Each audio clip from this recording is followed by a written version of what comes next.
माननीय प्रधानमंत्री जी।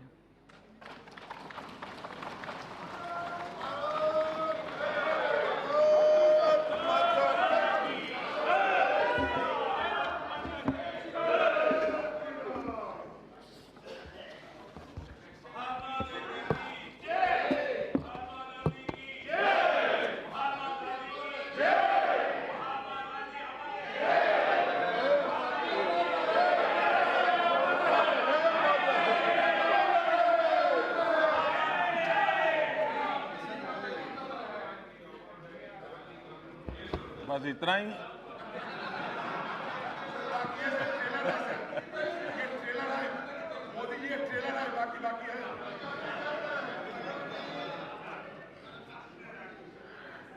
आपके लिए गांधी जी ट्रेलर हो सकते हैं, हमारे लिए गांधी जी जिंदगी है।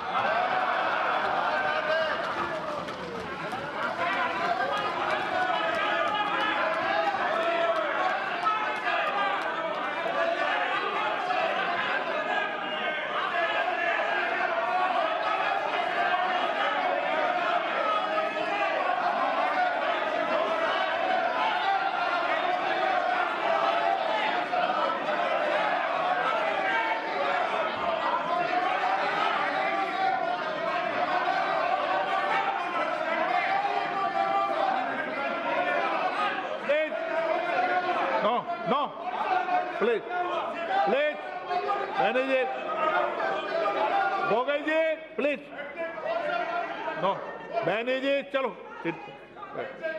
नो, माननीय प्रधानमंत्री जी, ये आपको मैं जवाब नहीं दूंगा, बैठ जाइए। माननीय अध्यक्ष महोदय, मैं राष्ट्रपति जी के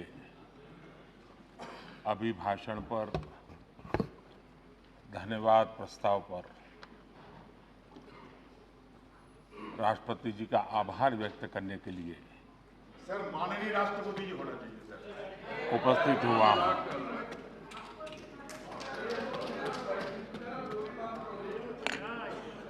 माननीय राष्ट्रपति जी ने न्यू इंडिया का विजन अपने अभिभाषण में प्रस्तुत किया है। 21वीं सदी के तीसरे दशक का माननीय राष्ट्रपति जी का ये वक्तव्य इस दशक के लिए हम सबको दिशा देने वाला, प्रेरणा देने वाला और देश के कोटि-कोटि जनों में विश्वास पैदा करने वाला ये अभिभाषण है।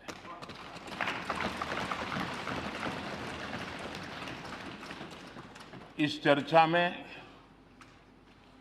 सदन के सभी अनुभवी माननीय सदस्यों ने बहुत ही अच्छे ढंग से अपनी अपनी बातें प्रस्तुत की हैं, अपने अपने विचार रखे हैं। चर्चा को समृद्ध करने का हर किसी ने अपने तरीके से प्रयास किया है। श्रीमान अधीर रंजन चौधरी जी, प्रोफेसर सौगत राय जी, डॉक्टर शशि थरूर जी, श्रीमान ओवैसी जी, दानिश अली जी, रामकृपाल यादव जी, पीपी चौधरी जी, पिनाकी मिश्रा जी, अखिलेश यादव जी, विनायक जी राउत, कई नाम हैं। मैं सबके नाम लूंगा तो समय शायद बहुत जाएगा, लेकिन मैं कहूंगा कि हर एक ने अपने अपने तरीके से अपने विचार प्रस्तुत किए हैं। लेकिन एक स्वर ये उठा है कि सरकार को इन सारे कामों की इतनी जल्दी क्या है, सब चीजें एक साथ क्यों कर रहे हैं। ऐसा भाव भी लोगों के बातों में से आता है। तो मैं शुरुआत में श्रीमान सर्वेश्वर दयाल सक्सेना जी की एक कविता को उद्धृत करना चाहूंगा और वही शायद हमारे संस्कार भी हैं, हमारी सरकार का स्वभाव भी है और उसी के कारण, उसी प्रेरणा के कारण हम लीक से हट करके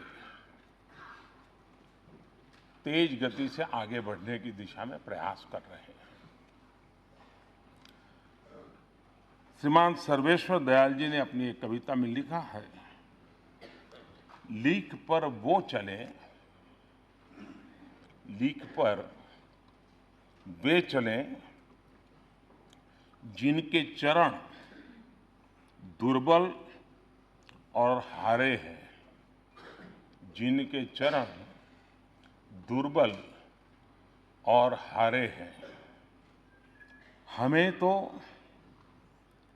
जो हमारी यात्रा से बने, हमें तो जो हमारी यात्रा से बने ऐसे अनिर्मित पथ ही प्यारे हैं।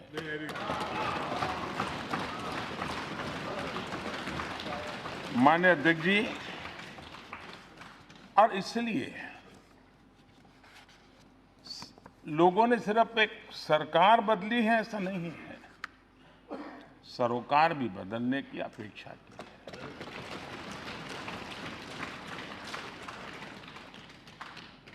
एक नई सोच के साथ काम करने की देश की इच्छा और अपेक्षा के कारण हमें यहां आकर के सेवा करने का अवसर मिला है। लेकिन अगर हम उसी तरीके से चलते जिस तरीके से आप लोग चलते थे, उसी रास्ते से चलते जिस रास्ते की आपको आदत हो गई थी, तो शायद 70 साल के बाद भी इस देश में से आर्टिकल 370 नहीं हटा। आप ही के तौर तरीके से चलते तो मुस्लिम बहनों को 3 तलाक की तलवार आज भी डराती रहती। अगर आप ही के रास्ते चलते तो नाबालिग से रेप के मामले में फांसी की सजा का कानून नहीं बना। अगर आप ही के सोच के साथ चलते तो राम जन्मभूमि आज भी विवादों में रहती। अगर आप ही की सोच होती, अगर आप ही की सोच होती तो करतारपुर साहब कॉरिडोर कभी नहीं बन पाता। अगर आप ही के तरीके होते, आप ही का रास्ता होता, तो भारत बांग्लादेश सीमा विवाद कभी नहीं सुलझता। माननीय अध्यक्ष जी,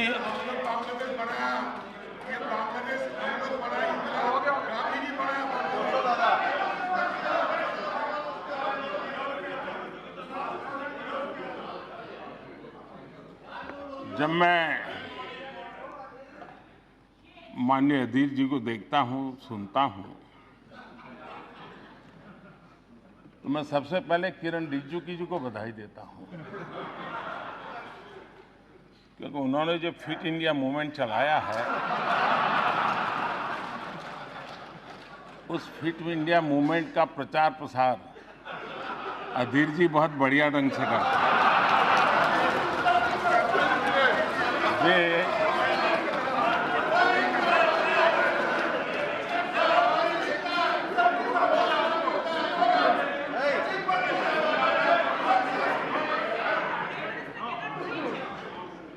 वे भाषण भी करते हैं और भाषण के साथ साथ जिम भी करते हैं।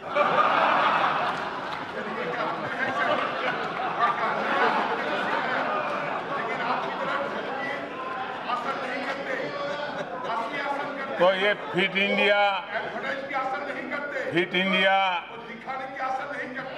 इंडिया को बल देने के लिए, उसका प्रचार प्रसार करने के लिए मैं माननीय सदस्य का धन्यवाद करता हूं।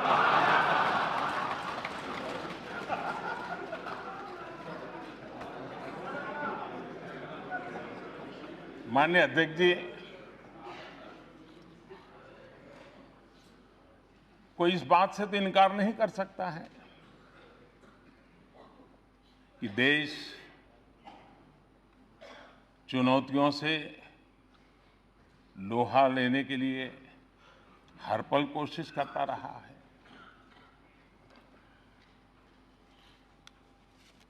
कभी-कभी चुनौतियों की तरफ न देखने की भी आदतें देश ने देखी है। चुनौतियों को चुनने का सामर्थ्य नहीं, ऐसे लोगों को भी देखा है। लेकिन आज दुनिया की भारत के पास से जो अपेक्षा है, हम अगर चुनौतियों को चुनौती नहीं देंगे, अगर हम हिम्मत नहीं दिखाते और अगर हम सबको साथ लेकर के आगे चलने का गति नहीं बढ़ाते, तो शायद देश को अनेक समस्याओं से लंबे अरसे तक जूझना पड़ता। और इसलिए माननीय अध्यक्ष जी, अगर कांग्रेस के रास्ते हम चलते तो 50 साल के बाद भी शत्रु संपत्ति कानून का इंतजार देश को करते रहना पड़ेगा।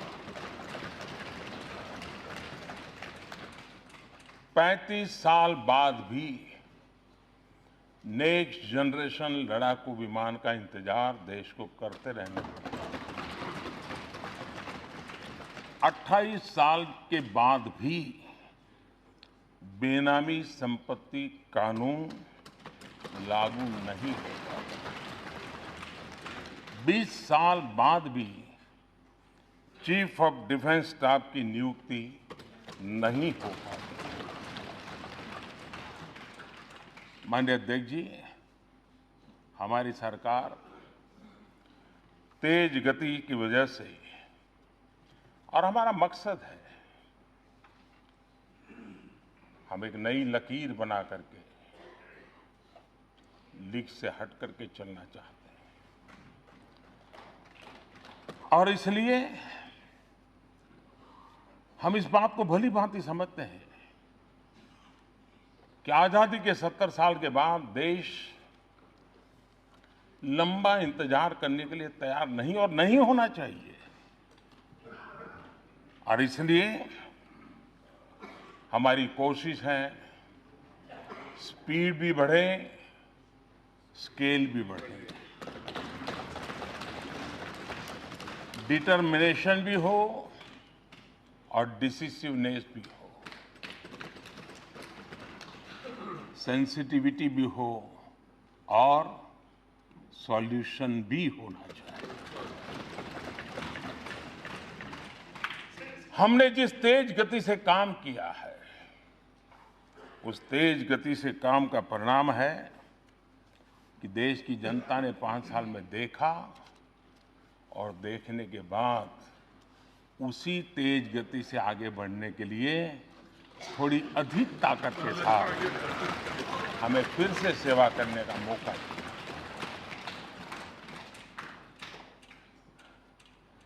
अगर ये तेज गति न होती तो 37 करोड़ लोगों के बैंक अकाउंट इतने कम समय में नहीं खुलते।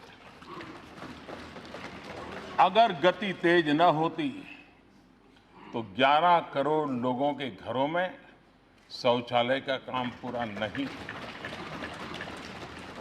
अगर तेज गति नहीं होती तो 13 करोड़ परिवारों में गैस का चूल्हा नहीं पहुंचता। अगर गति तेज न होती तो 2 करोड़ घर नए नहीं बनते गरीबों के लिए। अगर तेज गति नहीं होती तो लंबे अरसे से अटके हुए दिल्ली की 1700 से ज्यादा अवैध कॉलोनियां, 40 लाख से अधिक लोगों की जिंदगी जो अधर में लटकी हुई थी, वो काम पूरा नहीं होता। आज उन्हें उनका अपने घर का हक भी मिल गया है। माननीय अध्यक्ष जी, यहां पर नॉर्थ ईस्ट की भी चर्चा हुई है।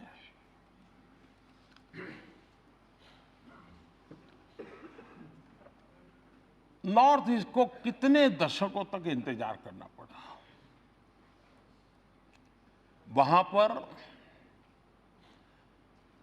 राजनीतिक समीकरण बदलने का सामर्थ्य हो, इतनी सीटें नहीं है, और इसलिए राजनीतिक तराजू से जब निर्णय होते रहे तो हमेशा ही वो क्षेत्र उपेक्षित रहा। हमारे लिए नॉर्थ ईस्ट वोट के तराजू से तोलने वाला क्षेत्र नहीं है। भारत की एकता और अखंडितता के साथ दूर दराज क्षेत्रों में बैठे हुए भारत के नागरिकों के लिए और उनके सामर्थ्य का भारत के विकास के लिए उपयुक्त उपयोग हो, शक्ति उनकी काम आए, देश को आगे बढ़ाने में काम आए, इस श्रद्धा के साथ वहां के एक एक नागरिक के प्रति अपार विश्वास के साथ आगे बढ़ने का हमारा प्रयास रहा है। और इसी के कारण नॉर्थ ईस्ट में गत 5 वर्ष जो कभी उनको दिल्ली दूर लगती थी, आज दिल्ली उनके दरवाजे पर जाकर के खड़ी हो गई। लगातार मंत्री नॉर्थ ईस्ट में दौरा करते रहे, रात रात वहां रुकते रहे, छोटे छोटे इलाके में जाते रहे, टियर 2, टियर 3 छोटे स्थानों पर गए, लोगों से संवाद किया, मिला, विश्वास का वातावरण पैदा किया और विकास के जो आवश्यकताएं होती जो 21वीं सदी से जुड़ी हुई है, चाहे बिजली की बात हो, चाहे रेल पहुंचाने की बात हो, चाहे हवाई अड्डे बनाने की बात हो, चाहे मोबाइल कनेक्टिविटी की बात हो, इन सब चीजों को हमने करने का प्रयास किया है। और वो विश्वास कितना बड़ा परिणाम देता है जो इस सरकार के कार्यकाल में देखा जा रहा है। यहां पर ये बोडो की चर्चा आई और ये कहा गया, ये कोई पहली बार हुआ है? हमने भी कभी ये नहीं कहा कि पहली बार हुआ है। हम तो यही कह रहे हैं, प्रयोग तो बहुत हुए हैं और अभी भी प्रयोग हो रहे हैं, लेकिन जो कुछ भी हुआ राजनीतिक तराजू से लेखा जोखा करके किया गया। जो भी किया गया आधे अधूरे मन से किया गया। जो भी किया गया एक प्रकार से खानापूर्ति की गई और उसके कारण समझौते कागज पे तो हो गए, फोटो भी छप गई, वाहवाही भी हो गई, बड़े गौरव के साथ आज भी उसकी चर्चा भी हो रही है, लेकिन कागज पे किए गए समझौतों से इतने सालों के बाद भी बोडो समस्या का समाधान नहीं हुआ। 4000 से ज्यादा निर्दोष लोग मौत के घाट उतारे गए। अनेक प्रकार की एक्सटॉर्शन, 50 प्रकार की बीमारियां समाज जीवन को जो संकट में डाले, ऐसी होती चली गई। इस बार जो समझौता हुआ है वो एक प्रकार से नॉर्थ ईस्ट के लिए भी और देश में आर्म्स और हिंसा में विश्वास करने वालों के लिए एक संदेश देने वाली घटनाएं हैं। ये ठीक है कि हमारी जरा वो इकोसिस्टम नहीं है ताकि हमारी बात बार बार उजागर हो, फैले, लेकिन हम मेहनत करेंगे, कोशिश करेंगे। लेकिन इस बार के समझौते की एक विशेषता है, सभी हथियारी ग्रुप एक साथ आए हैं। सारे हथियार और सारे अंडरग्राउंड लोग सरेंडर किए हैं। और दूसरा, उस समझौते के एग्रीमेंट में लिखा है कि इसके बाद बोडो समस्या से जुड़ी हुई कोई भी मांग बाकी नहीं रहेगी। नॉर्थ ईस्ट में हम सबसे सूरज तो पहले उगता है, लेकिन सुबह नहीं आती थी। सूरज तो आ जाता था, अंधेरा नहीं छटता था। आज मैं कह सकता हूं, नई सुबह भी आई है, नया सवेरा भी आया है, नया उजाला भी आया है। और वो प्रकाश जब आप अपने चश्मे बदलोगे तब दिखाई देगा।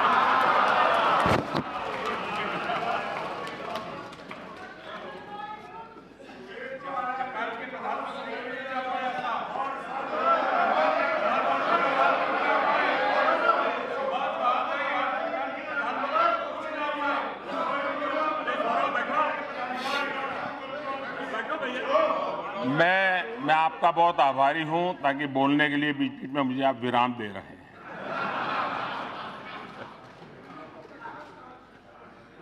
कल यहां स्वामी विवेकानंद जी के कंधों से बंदूकें फोड़ी गई।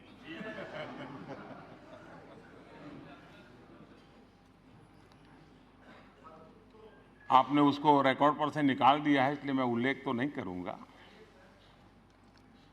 लेकिन मुझे एक पुरानी एक छोटी सी कथा याद आती है। एक बार कुछ लोग रेल में सफर कर रहे थे, और जब रेल में सफर कर रहे थे तो रेल जैसे गति पकड़ती थी, पटरी में से आवाज आती है, हम सब जानते हैं, सबका अनुभव है। तो वहां बैठे हुए एक संत महात्मा थे। उन्होंने कहा, देखो पटरी में से कैसी आवाज आ रही है। इन निर्जीव पटरी भी हमें कह रही है, प्रभु कर दे बेड़ा पार। बोले, देखो यही आवाज आ रही, सुनो, प्रभु कर दे बेड़ा पार। तो दूसरे संत ने कहा, नहीं यार, मैंने सुना, मुझे तो सुनाई दे रहा है, प्रभु तेरी लीला अपरंपार, प्रभु तेरी लीला अपरंपार। तो वहां एक मौलवी जी बैठे थे। उन्होंने कहा, अरे भाई मुझे तो सुनाई दे रहा है दूसरा। तो इन संतों ने कहा, भाई आपको क्या सुनाई दे रहा है? तो उन्होंने कहा, मुझे सुनाई दे रहा है, ये अल्लाह तेरी रहमत, ये अल्लाह तेरी रहमत। तो वहां एक पहलवान बैठे थे। उन्होंने कहा, मुझे भी सुनाई दे रहा है। तो पहलवान ने कहा, मुझे सुनाई दे रहा है, खा रबड़ी कर कसरत, खा रबड़ी कर कसरत।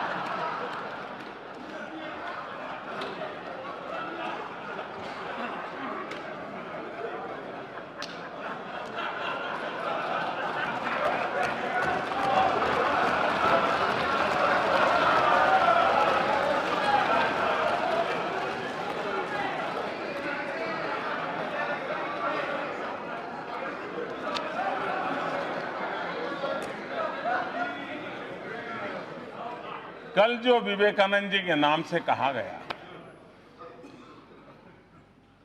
जैसी मन की रचना होती है वैसा ही सुनाता है, जैसा वैसा ही। आपको ये देखने के लिए इतना दूर नजर करने की जरूरत ही नहीं थी, बहुत कुछ पास में है।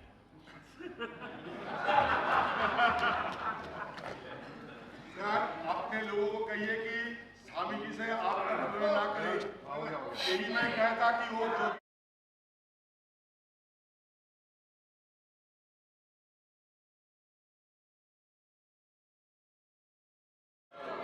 अपने अपने लोगों को कहते कि स्वामी जी को अपमान ना करे।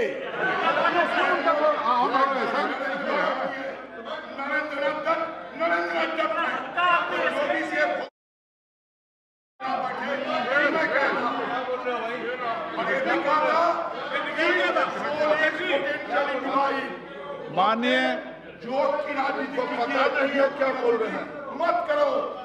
माननीय सर, माननीय प्लीज प्लीज। ये सुरेश जी क्यों हंस रहे हैं जी? हाँ? कोई राज है भाई? सुरेश जी, कभी आपका भी मौका आएगा, इतना जल्दी मत।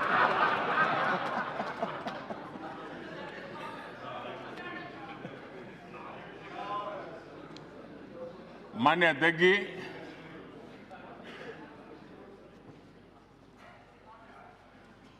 यहां किसानों के विषय में भी बातचीत हुई है। बहुत से महत्वपूर्ण काम और बहुत से नए तरीके से, नई सोच के साथ पिछले दिनों किया गया है और माननीय राष्ट्रपति जी ने अपने अभिभाषण में उसका जिक्र भी किया है। लेकिन जिस प्रकार से यहां चर्चा करने का प्रयास हुआ है, मैं नहीं जानता वो अज्ञानवश है कि जानबूझ करके है। क्योंकि कुछ चीजें ऐसी हैं, अगर जानकारियां होती तो शायद हम ऐसा न करते।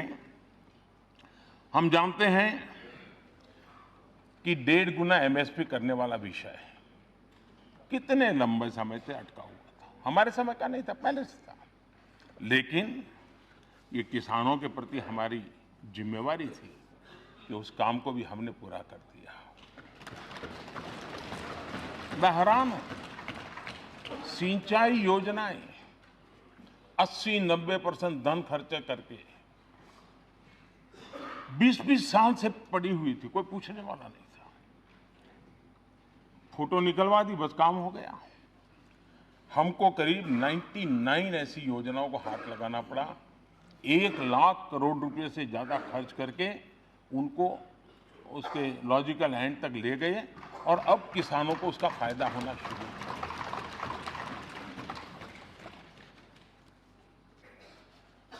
प्रधानमंत्री फसल बीमा योजना, इस प्रधानमंत्री फसल बीमा योजना के तहत इस व्यवस्था से किसानों में एक विश्वास पैदा हुआ है।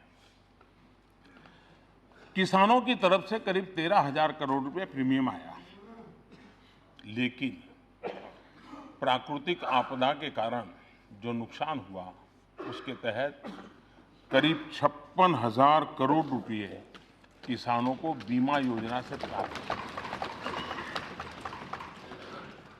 किसान की आय बढ़े, ये हमारी प्राथमिकता है। इनपुट कॉस्ट कम हो, ये हमारी प्राथमिकता है।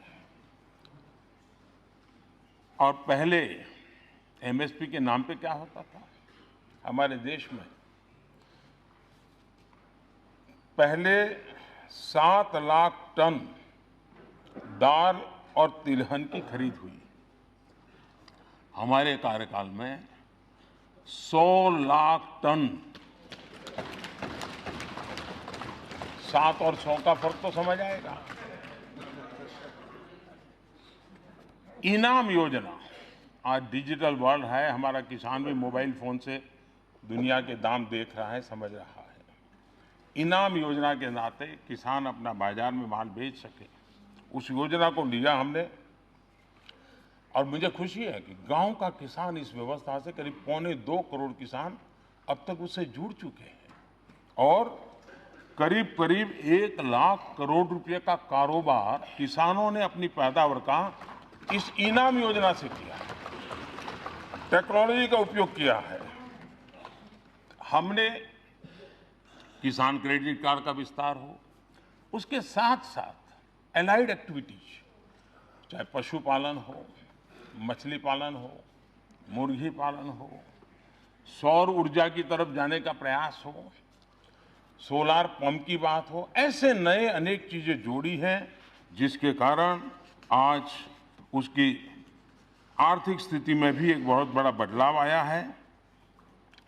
2014 में हमारे आने से पहले कृषि मंत्रालय का बजट 27,000 करोड़ रुपए था।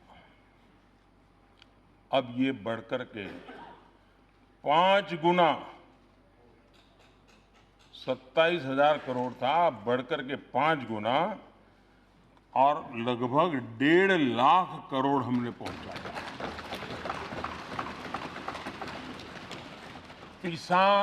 पीएम किसान सम्मान योजना किसानों के खाते में सीधे पैसे जाते हैं। अब तक करीब 45,000 करोड़ रुपए किसानों के खाते में ट्रांसफर हो चुके हैं।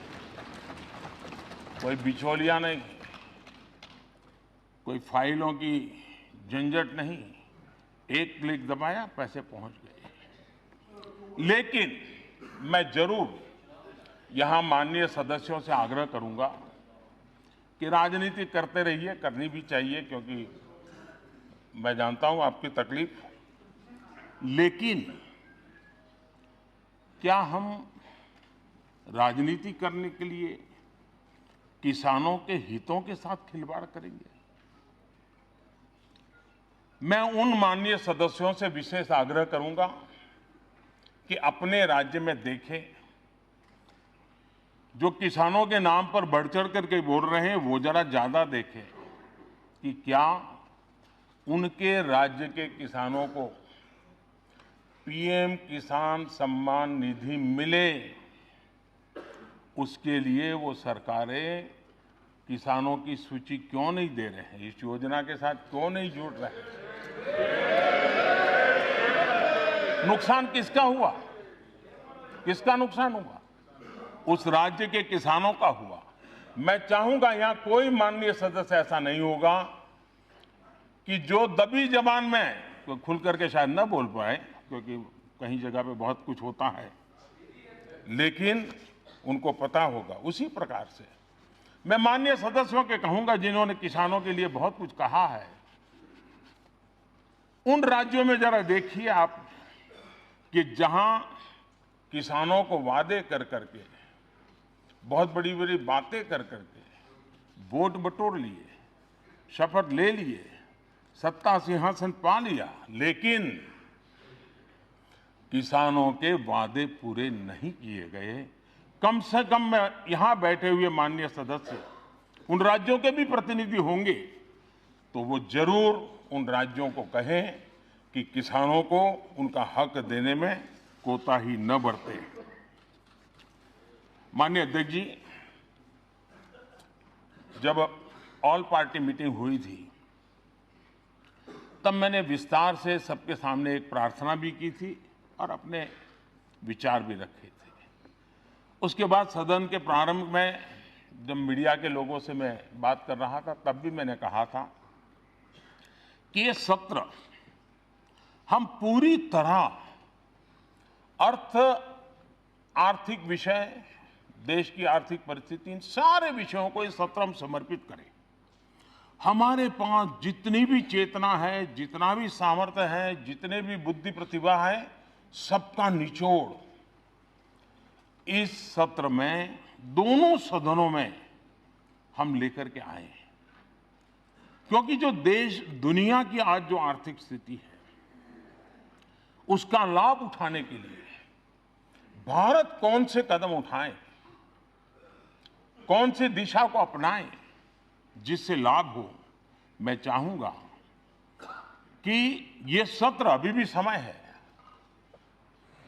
ब्रेक के बाद भी जब मिलेंगे तब भी पूरी शक्ति, मैं सभी सदस्यों से आग्रह करता हूं, हम आर्थिक विषयों पर गहराई से बोले, व्यापकता से बोले और अच्छे नए सुझावों के साथ बोले, ताकि देश विश्व के अंदर जो अवसर पैदा हुए उसका फायदा उठाने के लिए पूरी ताकत से आगे बढ़े। मैं निमंत्रित करता हूं सबको। और मैं मानता हूं कि आर्थिक विषयों के इस महत्वपूर्ण विषय पर बातचीत हम सबका सामूहिक दायित्व है। और इस दायित्व बोध में पुरानी बातों को हम भूल नहीं सकते हैं, क्योंकि आज हम कहां हैं उसका पता तब चलता है कल कहां थे। और वो भी, ये बात सही है कि जब हमारे माननीय सदस्य ये कहते हैं कि ये क्यों नहीं हुआ, ये कब होगा, ये कैसे होगा, कब तक करेंगे, ये जब सुनता हूं तो कुछ लोगों को लगता होगा कि आप आलोचना करते हैं। मैं नहीं मानता हूं आप आलोचना करते हैं। मुझे खुशी है कि आप मुझे समझ पाए हैं, क्योंकि आपको विश्वास है करेगा तो यही करेगा।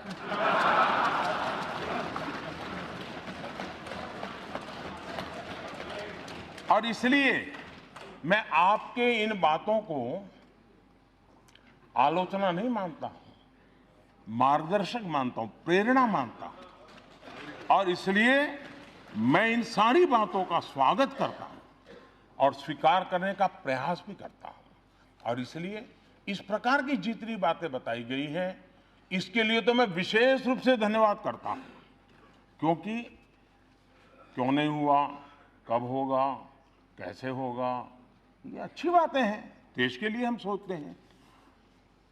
लेकिन पुरानी बातों के बिना आज की बात को समझना थोड़ा कठिन होता है। अब हम जानते हैं पहले क्या कालखंड था। करप्शन आए दिन चर्चा होती थी, हर अखबार के हेडलाइन, सदन में भी करप्शन पर ही लड़ाई चलती थी, सब दूर यही बोला जाता था। अनप्रोफेशनल बैंकिंग कौन भूल सकता है, कमजोर इंफ्रास्ट्रक्चर पॉलिसीज कौन भूल सकता है, और संसाधनों की बंदरबाट, माय गॉड क्या करके रख दिया था। इन सारी स्थितियों में से बाहर निकलने के लिए हमने समस्याओं के समाधान खोजने के लिए लॉन्ग टर्म गोल के साथ एक निश्चित दिशा पकड़ करके, निश्चित लक्ष्य पकड़ करके उसको पूरा करने का हमने लगातार प्रयास किया है। और मुझे विश्वास है कि उसी का परिणाम है कि आज इकोनॉमी में फिस्कल डेफिसिट बनी रही है, महंगाई नियंत्रित रही है और मैक्रो इकोनॉमिक स्टेबिलिटी भी बनी रही है।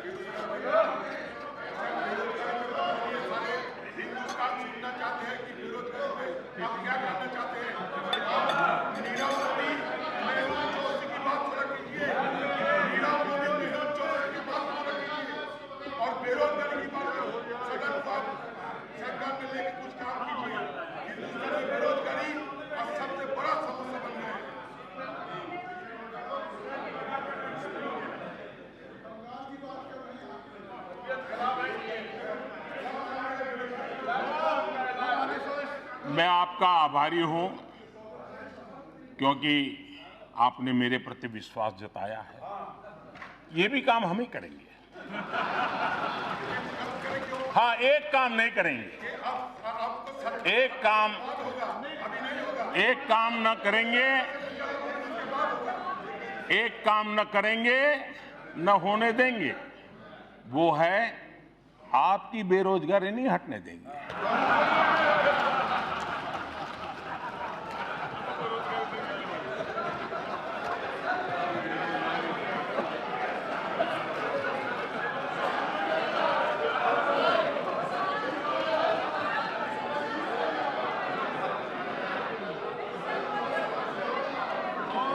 जीएसटी का बहुत बड़ा महत्वपूर्ण निर्णय हो, कॉरपोरेट टैक्स कम करने की बात हो, आईबीसी लाने की बात हो, एफडीआई रिजीम को लिबरलाइज करने की बात हो, बैंकों में रिकैपिटलाइजेशन करने की बात हो, जो भी समय समय पर आवश्यकता रही है और जो भी एक दीर्घकालीन मजबूती के लिए जरूरत है, सारे कदम हमारी सरकार उठा रही है, उठाए हैं और उसके लाभ भी आना शुरू हुए हैं।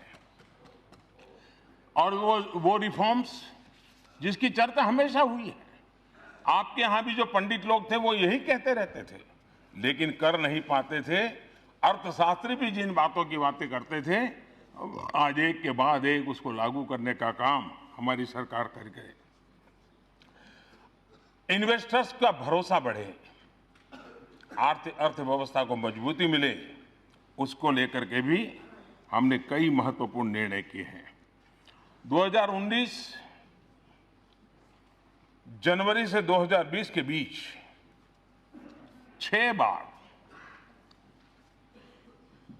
जीएसटी रेवेन्यू 1 लाख करोड़ से ज्यादा रहा है। अगर मैं एफडीआई की बात करूं तो 2018 अप्रैल से सितंबर एफडीआई $22 बिलियन था। आज उसी अवधि में ये एफडीआई $26 बिलियन पार कर गया है। ये इस बात का सबूत है कि विदेशी निवेशकों का भारत के प्रति विश्वास बढ़ा है, भारत की अर्थव्यवस्था पर विश्वास बढ़ा है और भारत में आर्थिक क्षेत्र में अपार अवसर है, ये कन्विक्शन बना है, तब जाकर के लोग आते हैं। और गलत अफवाहें फैलाने के बावजूद भी लोग उनसे बाहर निकल करके आ रहे हैं, ये भी बहुत बड़ी बात है। सर, पेट खाली बजाओ ताली।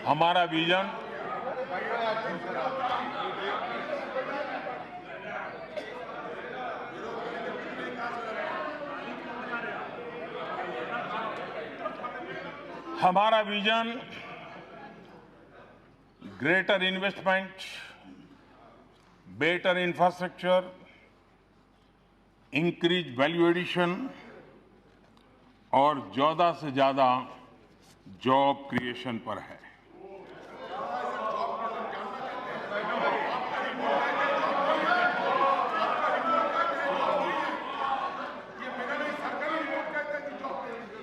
देखिए, मैं किसानों से बहुत कुछ सीखता हूं। किसान जो होता है ना, वो बड़ी गर्मी में खेत जोत करके तैयार रखता है, बीज बोता नहीं उस समय, सही समय पर बीज बोता है। तो अभी जो पिछले 10 मिनट से चल रहा है ना, वो मेरा खेत जोतने का काम चल रहा है। अब बराबर आपके दिमाग में जगह हो गई है, अब मैं एक एक करके बीज डालूंगा।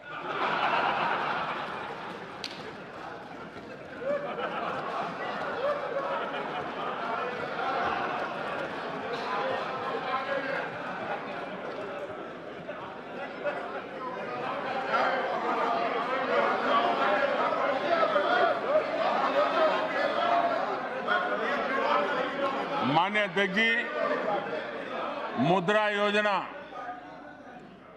Startup India, stand up India, इन योजनाओं ने देश में स्वरोजगार को बहुत बड़ी ताकत दी है। इतना ही नहीं, इस देश में करोड़ों करोड़ों लोग जो पहली बार मुद्रा योजना को लेकर के खुद तो रोजी रोटी कमाने लगे, लेकिन किसी और को भी, 1 को, 2 को, 3 को रोजगार देने में सफल हुए। इतना ही नहीं, पहली बार बैंकों से जिनको धन मिला है मुद्रा योजना के तहत, उसमें 70% हमारी माताएं बहनें, जो पहले इकोनॉमिक एक्टिविटी के क्षेत्र में नहीं थी, वो आज कहीं न कहीं इकोनॉमी को बढ़ाने में योगदान दे रही है। 28,000 से ज्यादा स्टार्टअप रिकॉग्नाइज हुए हैं और वे आज खुशी की बात है टियर 2, टियर 3 सिटी में है। यानी हमारे देश का युवा नए क्षेत्र संकल्पों के साथ आगे बढ़ रहा है। मुद्रा योजना के तहत 22 करोड़ से ज्यादा ऋण स्वीकृत हुए हैं और करोड़ों युवाओं ने खुद ने तो रोजगार नहीं, खुद ने रोजगार को पाया है।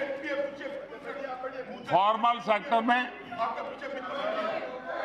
अजय रंजन जी, मैं ऐसा करता हूं, आप एक समय तय कीजिए, आपको जितना कहना है मैं दोबारा बैठ लूंगा, क्योंकि ये सब लोग पीछे हंस रहे हैं और आपकी प्रतिष्ठा को झटका लगे अच्छा नहीं है।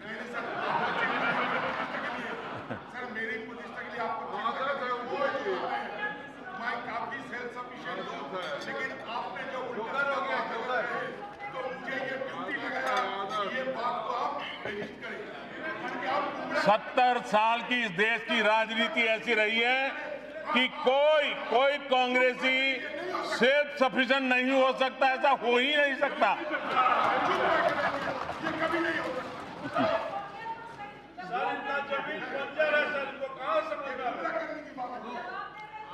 वर्ल्ड बैंक के डेटा ऑन एंटरप्रेन्योर्स, उसमें भारत का दुनिया के अंदर तीसरा स्थान है। सितंबर 2017 से नवंबर 2019 के बीच ईपीएफओ पैरोल डाटा में 1,39,00,000 नए सब्सक्राइबर्स आए। ये बिना रोजगार को कोई पैसे जमा नहीं करता है जी।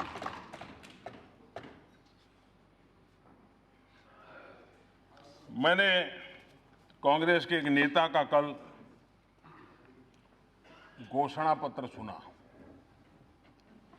उन्होंने घोषणा की है कि 6 महीने में मोदी को डंडे मारेंगे।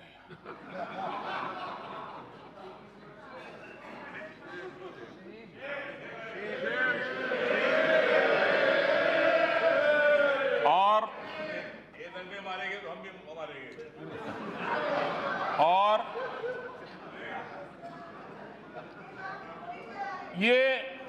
ये बात सही है कि काम जरा कठिन है, तो तैयारी के लिए 6 महीने तो लगते ही हैं।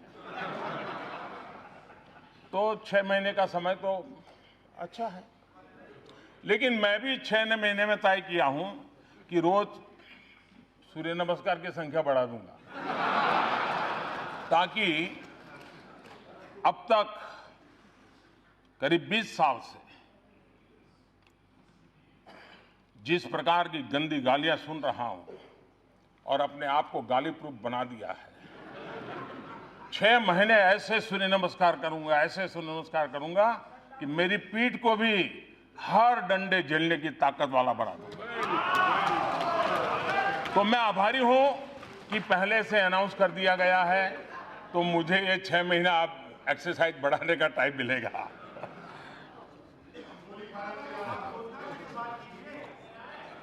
माननीय अध्यक्ष जी,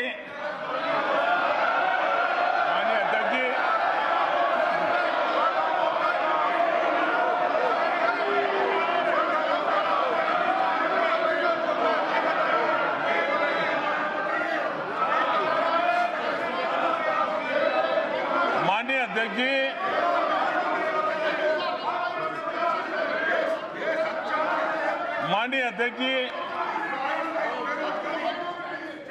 मैं 30-40 मिनट से बोल रहा था, लेकिन करंट पहुंचते पहुंचते इतनी देर लगी।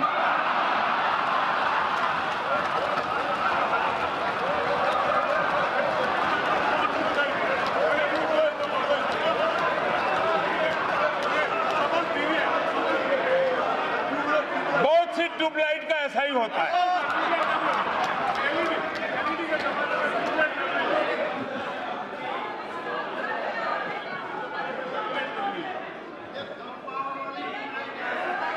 माननीय अध्यक्ष जी,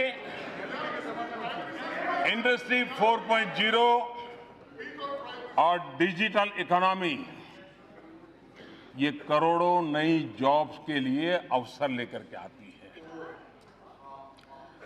स्किल डेवलपमेंट, नई स्किल फोर्स तैयार करना, लेबर रिफॉर्म, संसद के अंदर ऑलरेडी एक प्रस्ताव तो आगे बढ़ा है और भी कुछ प्रस्ताव है। मुझे विश्वास है कि ये सदन उसको भी बल देगा, ताकि देश में रोजगार के अवसरों में कोई रुकावट ना आए। हम पिछली सदी की सोच के साथ आगे नहीं बढ़ सकते हैं। हमने बदली हुई वैश्विक परिस्थिति में नई सोच के साथ इन सारे बदलावों के लिए आगे आना होगा और मैं इस सदन के सभी माननीय सदस्यों से प्रार्थना करता हूं कि लेबर रिफॉर्म के जो काम और सब लेबर यूनियन के साथ मिलकर के तय हुआ है, उसको जितना जल्दी आगे बढ़ाएंगे, रोजगार के नए अवसरों के लिए सुविधा बढ़ेगी। और मैं विश्वास करता हूं $5 trillion economy, ease of doing business, ease of living, ये ऐसे नहीं हो रहा।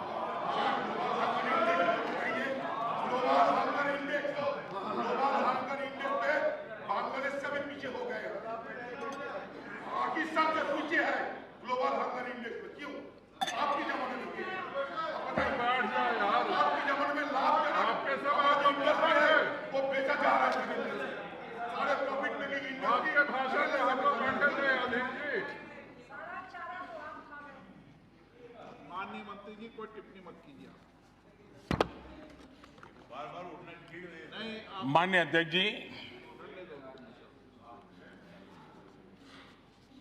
ये बात सही है कि हमने आने वाले दिनों में एक 16 करोड़ का इंफ्रास्ट्रक्चर का मिशन लेकर के आगे चल रहे हैं। लेकिन पिछले कार्यकाल में भी आपने देखा होगा कि देश की इकोनॉमी को ताकत देने के लिए, मजबूती देने के लिए इंफ्रास्ट्रक्चर का बहुत बड़ा महत्व होता है। और जितना बल ज्यादा इंफ्रास्ट्रक्चर की गतिविधियों को देते हैं, वो इकोनॉमी को भी ड्राइव करता है, रोजगार को भी देता है, नए नए उद्योगों को भी अवसर देता है। और इसलिए हमने इंफ्रास्ट्रक्चर के पूरे काम में एक नई गति लाई है। लेकिन पहले इंफ्रास्ट्रक्चर का मतलब यही होता था कि सीमेंट, कंक्रीट के जंगलों की बात। पहले इंफ्रास्ट्रक्चर का मतलब होता था टेंडर की प्रक्रियाएं। पहले इंफ्रास्ट्रक्चर का मतलब होता था बिचौलिए। यही इंफ्रास्ट्रक्चर की बात आती थी तो लोगों को यही लगता था कि कुछ बू आती थी।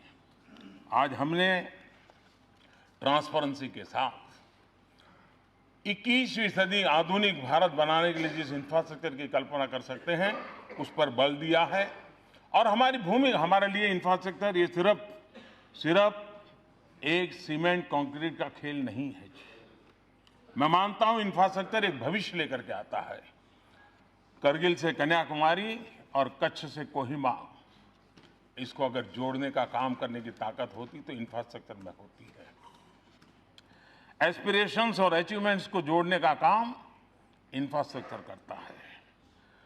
लोगों और उनके सपनों को उड़ान देने की ताकत अगर कहीं में है तो इंफ्रास्ट्रक्चर में होती है। लोगों की क्रिएटिविटी को कंज्यूमर्स के साथ जोड़ने का काम इंफ्रास्ट्रक्चर के कारण ही संभव हो सकता है। एक बच्चे को स्कूल से जोड़ने का काम, छोटा ही क्यों ना, वो इंफ्रास्ट्रक्चर करता है। एक किसान को बाजार से जोड़ने का काम इंफ्रास्ट्रक्चर करता है।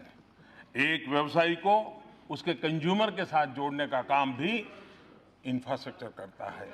प्रदूषण को नियंत्रित करके स्वस्थ जीवन से जोड़ने का काम भी इंफ्रास्ट्रक्चर करता है। लोगों को लोगों से जोड़ने का काम भी इंफ्रास्ट्रक्चर करता है। एक गरीब प्रेग्नेंट मां को भी अस्पताल से जोड़ने का काम इंफ्रास्ट्रक्चर करता है। और इसलिए इरिगेशन से लेकर के इंडस्ट्री तक, सोशल इंफ्रास्ट्रक्चर से लेकर के रूरल इंफ्रास्ट्रक्चर तक, रोड से लेकर के पोर्ट्स तक और एयरवेज से लेकर के वाटरवेज तक, हमने अनेक ऐसे इनिशिएटिव लिए हैं। गत 5 वर्ष में देश ने देखा है, और लोगों ने जब देखा है तभी तो यहां बिठाया है जी। यही तो इंफ्रास्ट्रक्चर है जो यहां पहुंचाता है।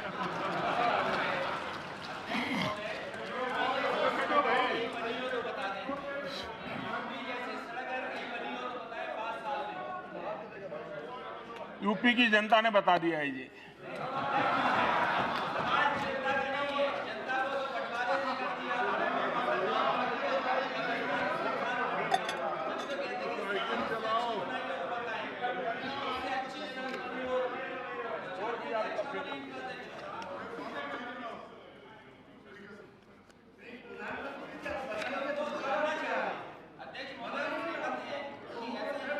माननीय अध्यक्ष जी, मैं एक उदाहरण देना चाहता हूं कि हमारे यहाँ इंफ्रास्ट्रक्चर के क्षेत्र में कैसे काम होता था। हमारे यहाँ इंफ्रास्ट्रक्चर में कैसे काम होता था।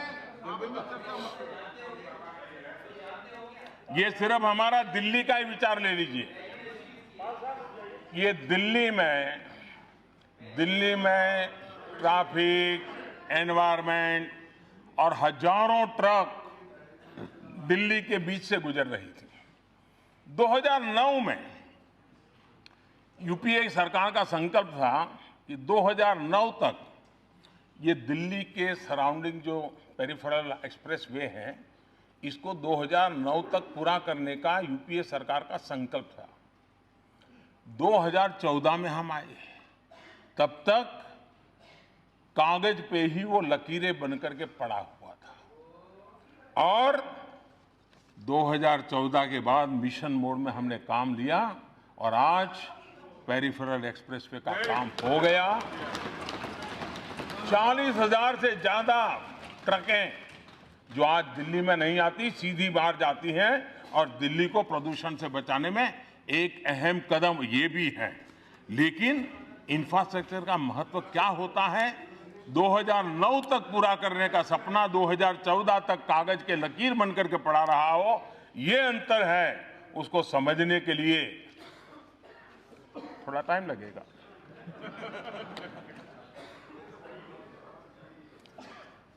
माननीय अध्यक्ष जी, कुछ और विषयों को मैं जरा स्पष्ट करना चाहता हूं।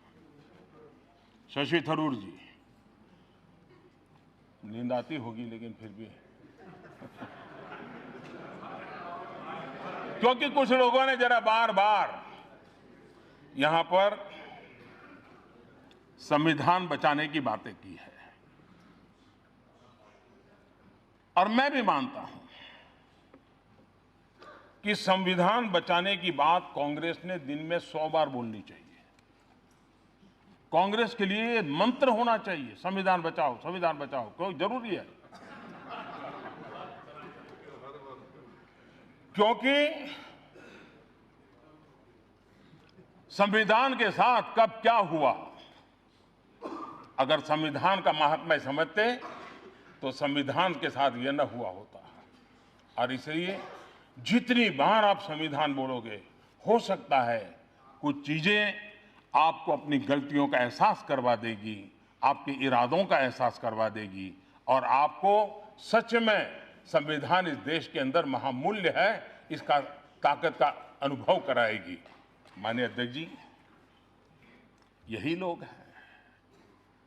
इमरजेंसी में संविधान बचाने के काम आपको याद नहीं आया था? आपातकाल, यही लोग हैं जो संविधान बचाने के लिए उनको बार बार बोलने की जरूरत है, क्योंकि न्यायपालिका से न्यायिक समीक्षा का अधिकार छीनने का पाप जिन्होंने किया है, इनको तो संविधान बार बार बोलना ही पड़ेगा। जिन लोगों ने लोगों से जीने का कानून छीनने की बात कही थी, उन लोगों को बार बार संविधान बोलना ही पड़ेगा, पढ़ना भी पड़ेगा। जो लोग सबसे ज्यादा बार संविधान के अंदर बदलाव करने के प्रस्ताव को लाया है, उन लोगों को संविधान बचाने की बात बोले बिना कोई चारा नहीं है। दर्जनों बार राज्य सरकारों को बर्खास्त कर दिया है, लोगों की चुनी हुई सरकारों को बर्खास्त कर दिया है। उनके लिए संविधान बचाना, ये बोल बोल करके इन संस्कारों को जीने की आवश्यकता है। कैबिनेट ने एक प्रस्ताव पारित किया है, लोकतंत्र और संविधान से बनी हुई कैबिनेट, उसने एक प्रस्ताव पारित किया हो, उस प्रस्ताव को प्रेस कॉन्फ्रेंस में फाड़ देना उन लोगों के लिए संविधान बचाने की शिक्षा लेना बहुत जरूरी है। और इसलिए उन लोगों को बार बार संविधान बचाओ ये मंत्र बोलना बहुत जरूरी है। पीएम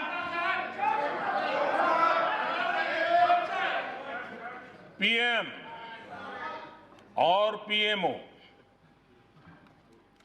पीएम और पीएमओ के ऊपर national advisory council remote control से सरकार चलाने का तरीका करने वालों को संविधान का महात्म्य समझना बहुत जरूरी है। संविधान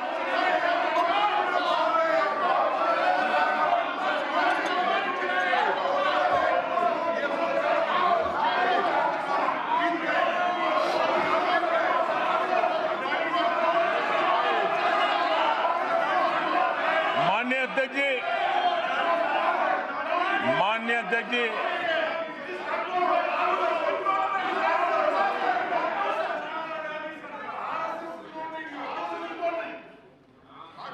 माननीय अध्यक्ष जी, संविधान की वकालत के नाम पर दिल्ली और देश में क्या क्या हो रहा है वो देश भली भांति देख रहा है, समझ भी रहा है और देश की चुपकीदी कभी न कभी तो रंग लाएगी। सर्वोच्च अदालत वो संविधान के रचित सीधा सीधा एक महत्वपूर्ण अंग है। देश की सर्वोच्च अदालत बार बार कहे कि आंदोलन ऐसे न हो जो सामान्य मानवी को तकलीफ दे, आंदोलन ऐसे न हो जो हिंसा का रास्ते चल पड़े। ये बार बार और बार बार सुप्रीम कोर्ट के कहने के बाद भी अधीर जी देखिए, आपने इतनी मेहनत की है, आपका सीआर अब ठीक हो गया है, चिंता मत करिए। नहीं, आपका सीआर हो गया, आपका सीआर ठीक हो गया, आपका सीआर ठीक हो गया है, आपका सीआर ठीक हो गया। संविधान बचाने की बातों वालों का न, लेकिन यही वामपंथी लोग, यही कांग्रेस के लोग, यही वोट बैंक की राजनीति करने वाले लोग वहां जा जाकर के उकसा रहे हैं, भड़काऊ बातें कर रहे हैं।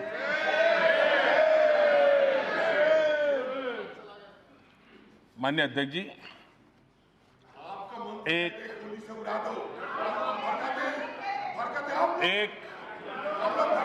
शायर ने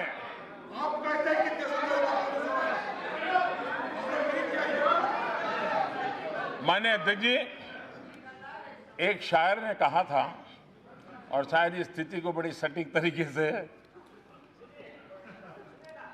खूब पर्दा है कि चिलमन से लगे बैठे हैं।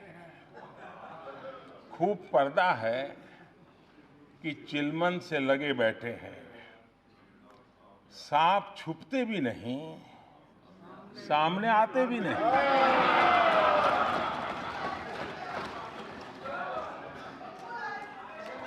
पब्लिक सब जानती है, सब समझती है।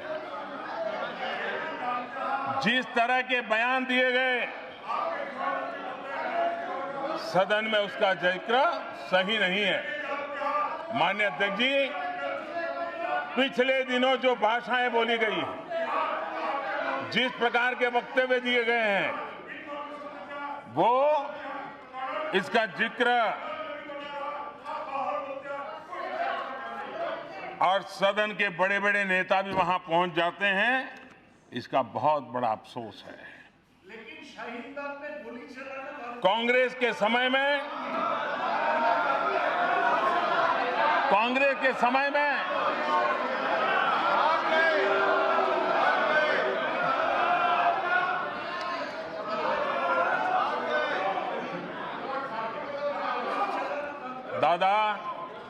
दादा पश्चिम बंगाल के पीड़ित लोग यहां बैठे हैं। अगर वे वहां क्या चल रहा है इसका कच्चा चिट्ठा खोल देंगे ना, तो दादा आपको तकलीफ होगी। निर्दोष लोगों को किस प्रकार से मौत के घाट उतार दिया जाता है, वो भली भांति जानते हैं लोग।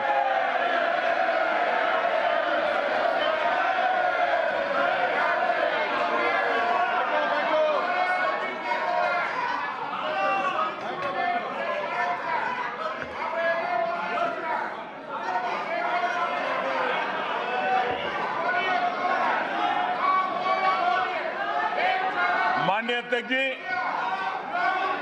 कांग्रेस के समय में संविधान की क्या स्थिति थी, लोगों के अधिकार की स्थिति क्या थी, ये मैं जरा इनको पूछना चाहता हूं। अगर संविधान इतना महत्वपूर्ण है जो हम मानते हैं, अगर आप मानते होते तो जम्मू कश्मीर में हिंदुस्तान का संविधान लागू करने में आपको किसने रोका? इसी संविधान के दिए अधिकारों से जम्मू कश्मीर के मेरे भाइयों बहनों को वंचित रखने का पाप किसने किया था? और शशि जी, आप तो जम्मू कश्मीर के दामाद रहे हैं। अरे उन बेटियों की चिंता करते, आप संविधान की बात करते हो। और इसलिए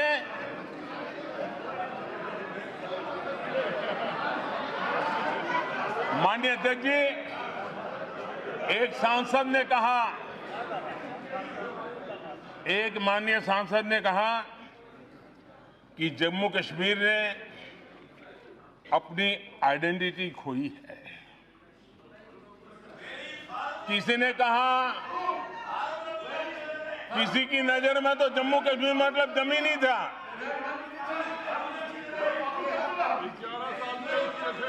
माननीय अध्यक्ष जी, कश्मीर में जिनको सिर्फ जमीन दिखती है, न उनको इस देश का कुछ अंदाज है, न और वो उनकी बौद्धिक दारिद्रता का परिचय करवाता है।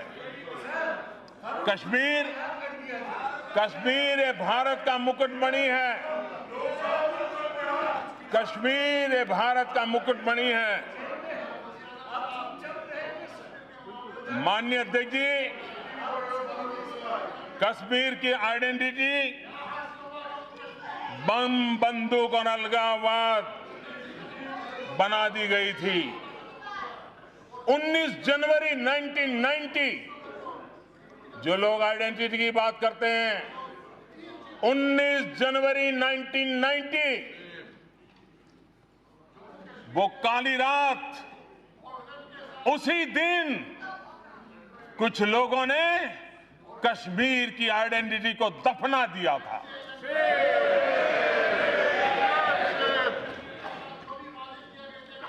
कश्मीर की आइडेंटिटी सूफी परंपरा है। कश्मीर की आइडेंटिटी सर्वपंथ संभाव की है। कश्मीर के प्रतिनिधि मां लालदेड़, नंद ऋषि, सैयद बुलबुल शाह, मीर सैयद अली हमदानी, ये कश्मीर की आइडेंटिटी है। माननीय अध्यक्ष जी, कुछ लोग कहते हैं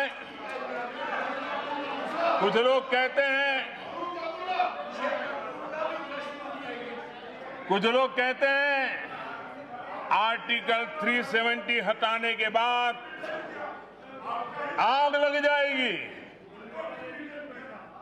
कैसे भविष्यवेत्ता है? आग लग जाएगी 370 हटाने के बाद। और आज जो लोग बोलते हैं, मैं उनको कहना चाहता हूं, कुछ लोग कहते हैं कुछ नेता जेल में है, डिगना है, फलाना है, वगैरह वगैरह।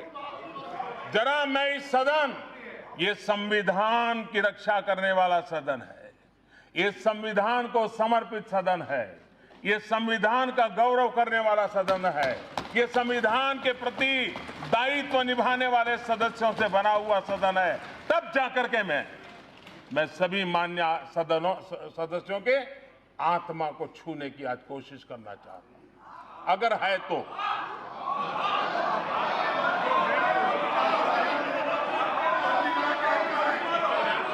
माननीय अध्यक्ष जी, माननीय अध्यक्ष जी,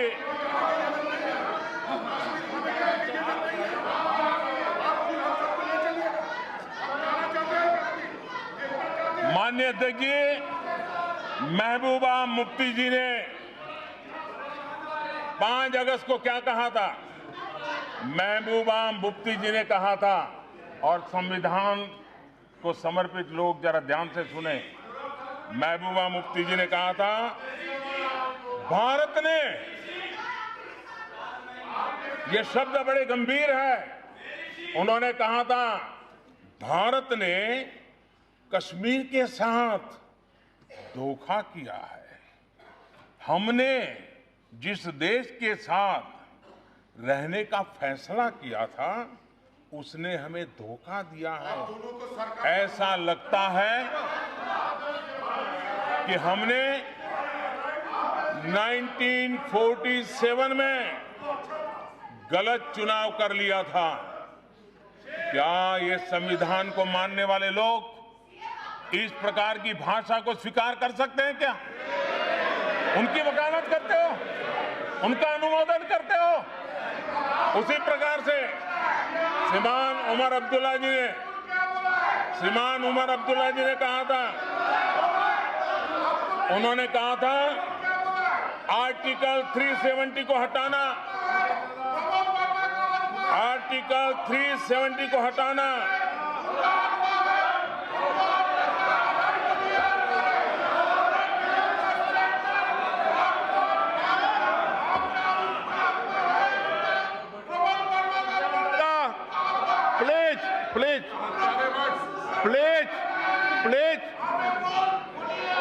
प्लीज।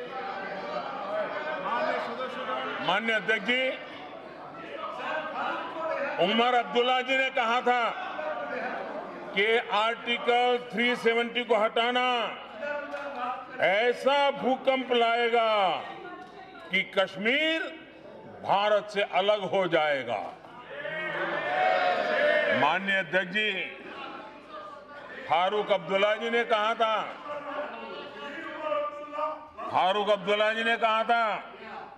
370 का हटाया जाना कश्मीर के लोगों की आजादी का मार्ग प्रशस्त करेगा। अगर 370 हटाई गई तो भारत का झंडा फहराने वाला कश्मीर में कोई नहीं बचेगा। क्या इस भाषा से, इस भावना से क्या हिंदुस्तान के संविधान को समर्पित कोई भी व्यक्ति इसको स्वीकार कर सकता है? क्या इसे सहमत हो सकता है? क्या मैं ये बात उनके लिए कह रहा हूं जिनकी आत्मा है।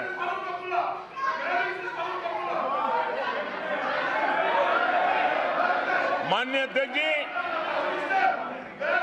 ये वो लोग हैं, माननीय अध्यक्ष जी, ये वो लोग हैं जिनको कश्मीर की आवाम पे भरोसा नहीं है और इसलिए ऐसी भाषा बोलते हैं। हम वो हैं जिनको कश्मीर की आवाम पे भरोसा है। हमने भरोसा किया, हमने कश्मीर की आवाम पे भरोसा किया और आर्टिकल 370 को हटाया और आज तेज गति से विकास भी कर रहे हैं। और इस देश के किसी भी क्षेत्र के हालात बिगाड़ने की मंजूरी नहीं दी जा सकती, चाहे वो कश्मीर हो, चाहे नॉर्थ ईस्ट हो, चाहे केरल हो, कोई भी इजाजत नहीं दी जा सकती। हमारे मंत्री भी पिछले दिनों लगातार जम्मू कश्मीर का दौरा कर रहे हैं, जनता के साथ संवाद कर रहे हैं, जनता के साथ संवाद करके वहां की समस्याओं का समाधान करने के लिए हम प्रयास कर रहे हैं। माननीय अध्यक्ष जी, मैं आज इस सदन से जम्मू कश्मीर के उज्जवल भविष्य के लिए, जम्मू कश्मीर के विकास के लिए, जम्मू कश्मीर के लोगों की आशा अपेक्षाओं को पूर्ण करने के लिए हम प्रतिबद्ध हैं। हम संविधान को समर्पित लोग सब के सब प्रतिबद्ध हैं। लेकिन साथ साथ मैं लद्दाख के विषय में भी कहना चाहूंगा। माननीय अध्यक्ष जी, हमारे देश में सिक्किम एक ऐसा प्रदेश है जिसने अपने आप को एक ऑर्गेनिक स्टेट के रूप में उसने अपनी पहचान बनाई है और एक प्रकार से देश के कई राज्यों को सिक्किम जैसे छोटे राज्य ने प्रेरणा दी है।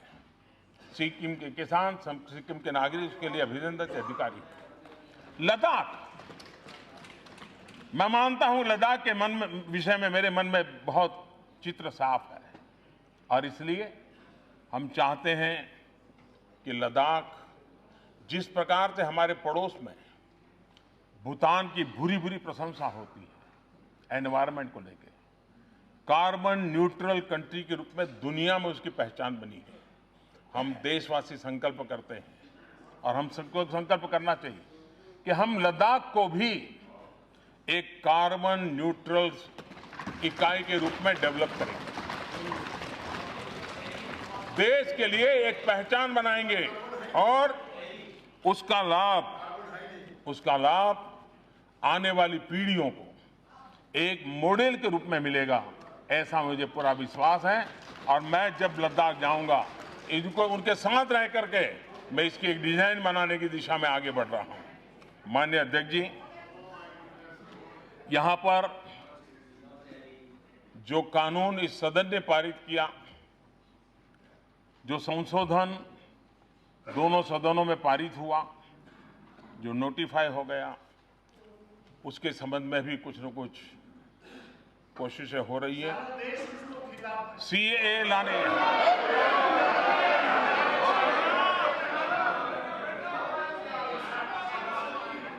कुछ लोग कह रहे हैं सीएए लाने की इतनी जल्दी क्या थी।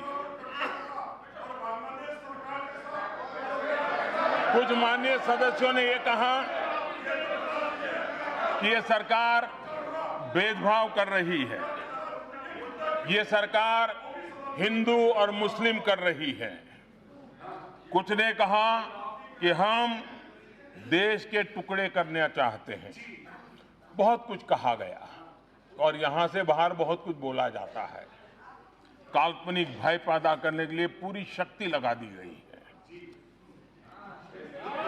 और वो लोग बोल रहे हैं जो देश के टुकड़े टुकड़े करने वालों के बगल में खड़े रह करके फोटो खिंचवाते हैं।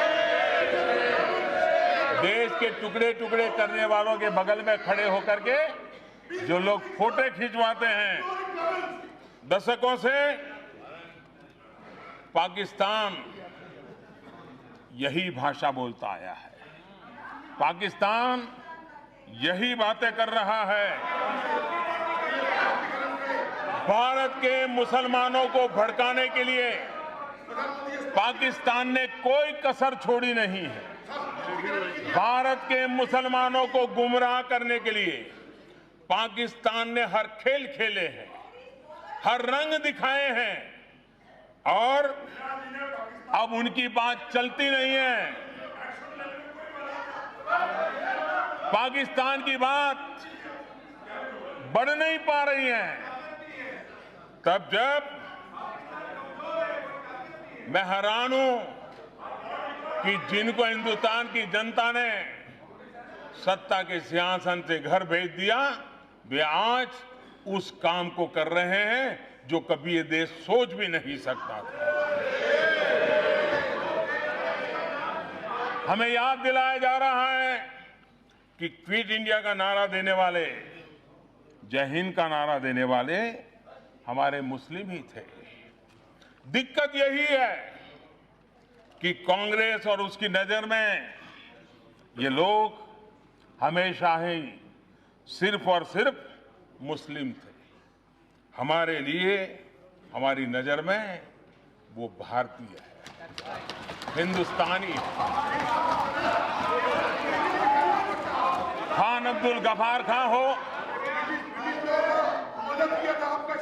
माननीय अध्यक्ष जी,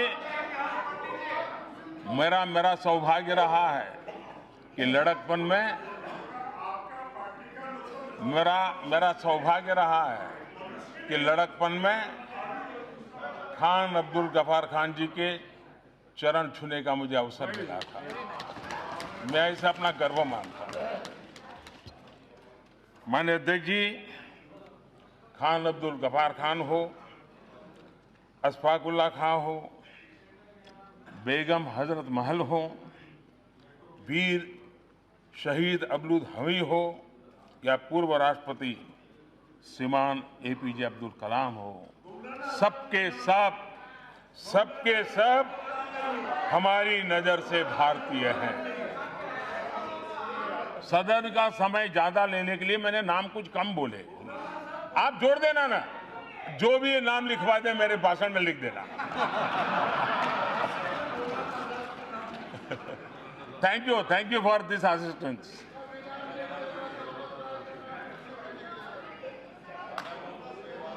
माननीय अध्यक्ष जी, कांग्रेस और उसके जैसे दलों ने जिस दिन भारत को भारत की नजर से देखना शुरू किया, उसे अपनी गलती का एहसास होगा। खैर, मैं कांग्रेस के और उनके इकोसिस्टम का भी बहुत आभारी हूं कि उन्होंने सिटीजनशिप अमेंडमेंट एक्ट को लेकर के हो हल्ला मचाए रखा हुआ है। अगर ये विरोध नहीं करते, ये इतना हो हल्ला नहीं करते, तो शायद उनका असली रूप देश को पता ही नहीं चलता। ये इनका देश ने देख लिया है कि दल के लिए कौन है और देश के लिए कौन है।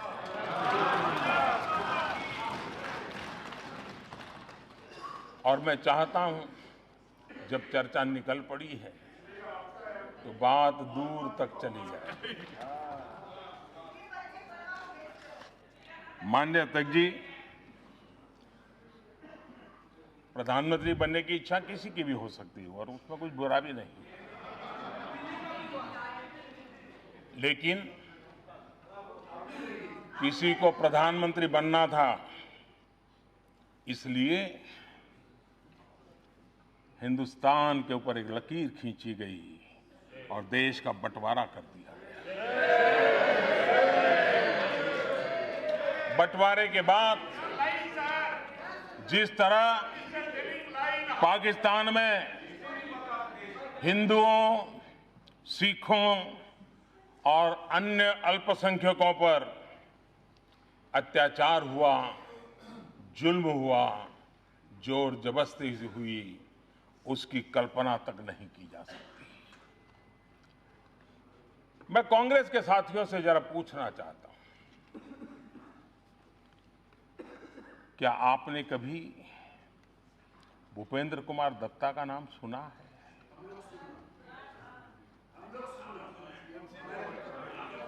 दादा, आप कांग्रेस में चले गए? अरे ममता दीदी भाषण सुन रही है।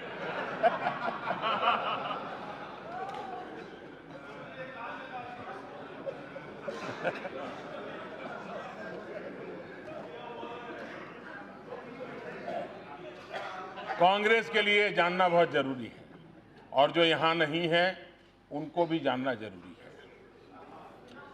भूपेंद्र कुमार दत्त एक समय में ऑल इंडिया कांग्रेस कमेटी में थे, उसके सदस्य थे। स्वतंत्रता संग्राम के दौरान 23 साल उन्होंने जेल में बिताए थे। वो एक ऐसे महापुरुष थे जिन्होंने न्याय के लिए 78 दिन 78 डे जेल के अंदर भूख हड़ताल की थी और ये भी उनके नाम एक रिकॉर्ड है। विभाजन के बाद भूपेंद्र कुमार दत्त पाकिस्तान में ही रुक गए थे। वहां की संविधान सभा के वे सदस्य भी थे। जब संविधान का काम चल ही रहा था, अभी तो संविधान का काम चल ही रहा था, शुरुआत के दिन थे, और उस समय भूपेंद्र कुमार दत्त ने उसी संविधान सभा में जो कहा था उसे आज मैं दोहराना चाहता हूं, क्योंकि जो लोग हम पे आरोप मढ़ रहे हैं उनके लिए समझना बहुत जरूरी है। भूपेंद्र कुमार दत्त ने कहा था, so far as this side of Pakistan is concerned, the minorities are practically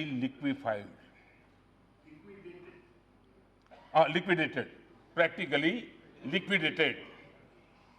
Those of us who are here to live represent near a core of people still left in East Bengal, live under a total sense of frustration. ये भूपेंद्र कुमार दत्त ने बंटवारे के तुरंत बाद वहां की संविधान सभा में ये दर्द व्यक्त किया था। ये हालत थी स्वतंत्रता के शुरुआत के दिनों से ही अल्पसंख्यकों की, वहां के अल्पसंख्यकों की। इसके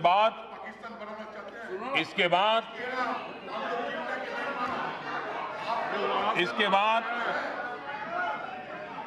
पाकिस्तान में स्थिति इतनी खराब हो गई कि भूपेंद्र दत्त को भारत आकर के शरण लेनी पड़ी और बाद में उनका निधन भी ये मां भारती की गोद में हुआ।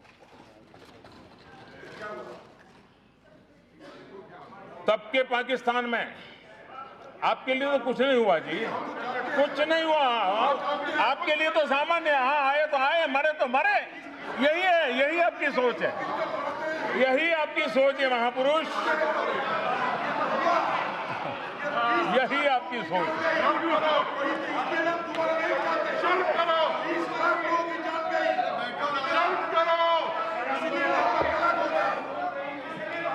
माननीय अध्यक्ष जी,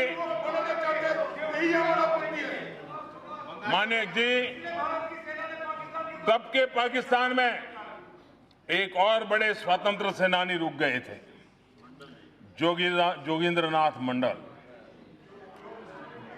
वे समाज के बहुत ही पीड़ित, शोषित, कुचले हुए समाज का प्रतिनिधित्व करते थे। उन्हें पाकिस्तान का पहला कानून मंत्री भी बनाया गया था। 9 अक्टूबर 1950, अभी आजादी के और बंटवारे के 2-3 साल हुए थे। 9 अक्टूबर 1950 को उन्होंने अपना इस्तीफा दे दिया था। उनके इस्तीफे का एक पैराग्राफ इस्तीफे में जो लिखा था उसको मैं कोट करना चाहता हूं।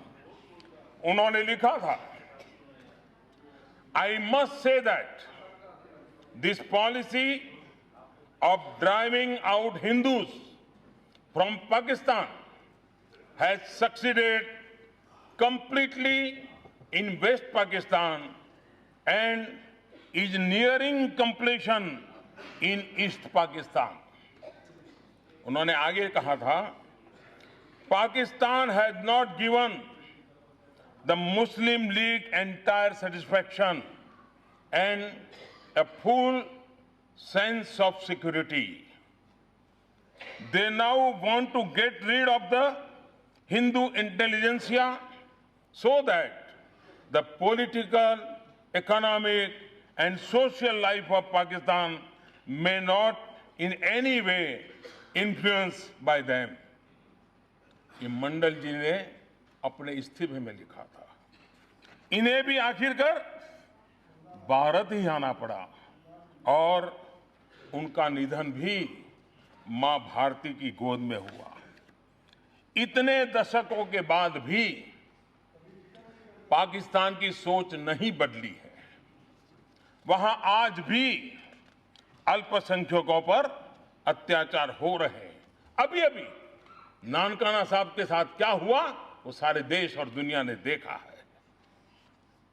और ये ऐसा ही नहीं है कि सिर्फ हिंदू और सिखों के साथ होता है, और भी माइनॉरिटी के साथ ऐसा ही जुल्म वहां होता है। ईसाइयों को भी ऐसी ही पीड़ा झेलनी पड़ती है।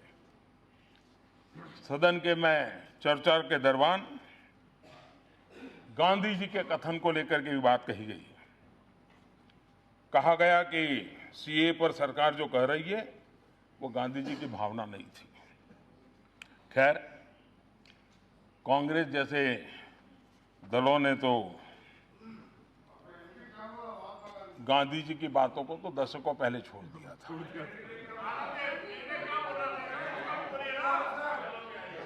पूरी तरह कोटेबल कोर्ट इज अवेलेबल और हमने 50 बार दे दिया है।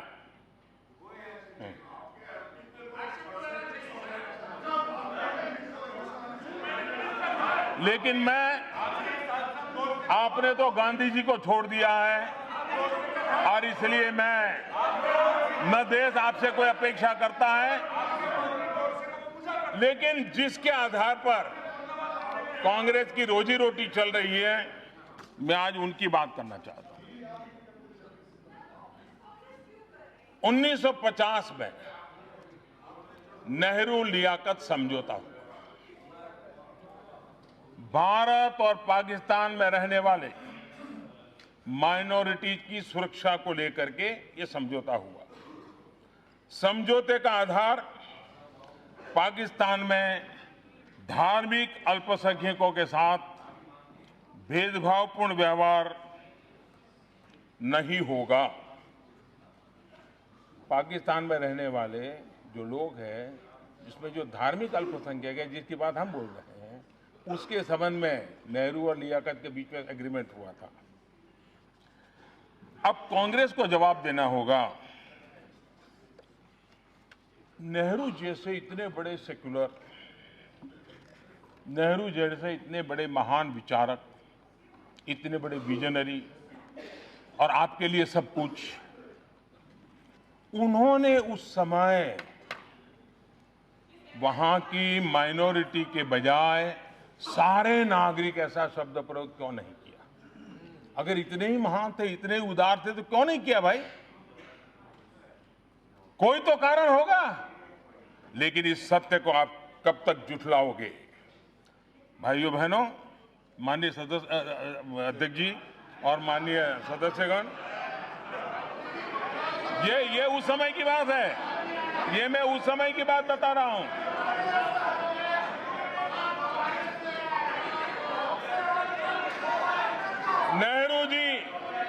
नेहरू जी समझौते में पाकिस्तान की माइनॉरिटी इस बात पर कैसे मान गए? जरूर कुछ न कुछ वजह होगी। जो बात हम बता रहे हैं आज, वही बात उस समय नेहरू जी ने बताई थी।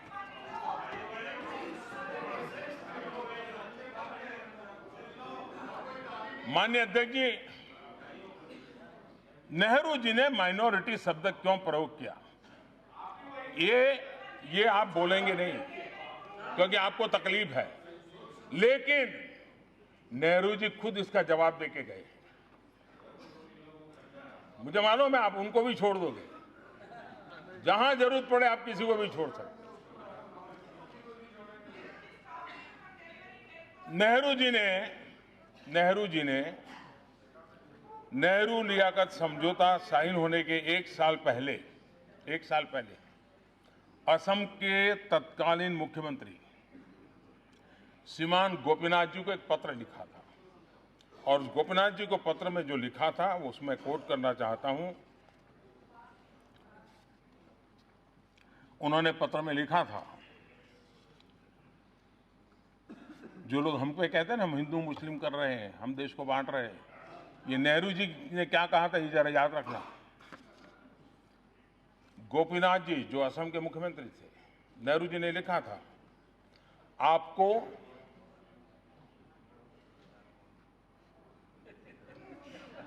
आपको हिंदू शरणार्थियों और मुस्लिम इमिग्रेंट्स इसके बीच फर्क करना ही होगा और देश को इन शरणार्थियों की जिम्मेदारी लेनी ही पड़ेगी। उस समय असम के मुख्यमंत्री को उस समय के भारत के प्रधानमंत्री पंडित नेहरू जी ने लिखी हुई चिट्ठी है।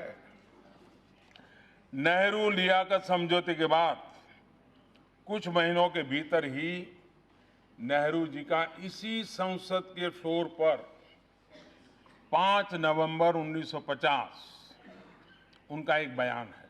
5 नवंबर 1950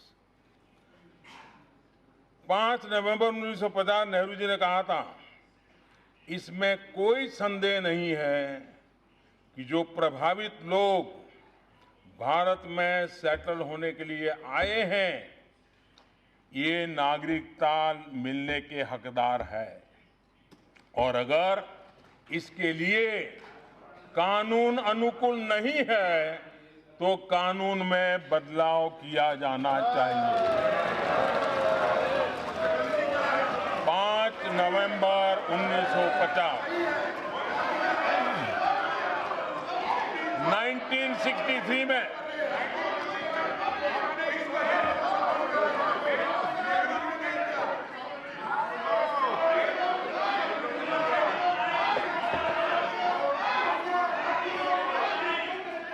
1963 में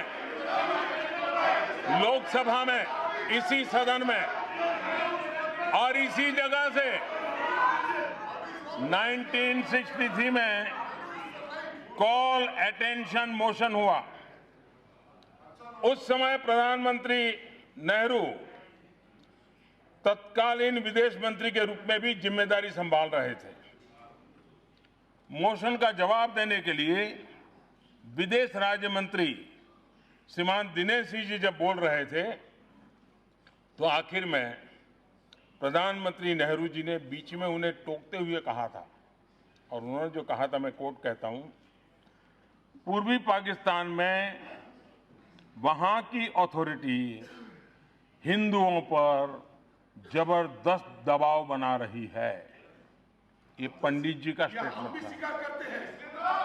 पाकिस्तान के हालात को देखते हुए गांधी जी नहीं, नेहरू जी की भावना भी रही थी। इतने सारे दस्तावेज हैं, चिट्ठियां हैं, स्टैंडिंग कमेटी की रिपोर्ट्स हैं, सभी इसी तरह के कानून की वकालत करते रहे हैं। मैंने इस संबंध में तथ्यों के आधार पर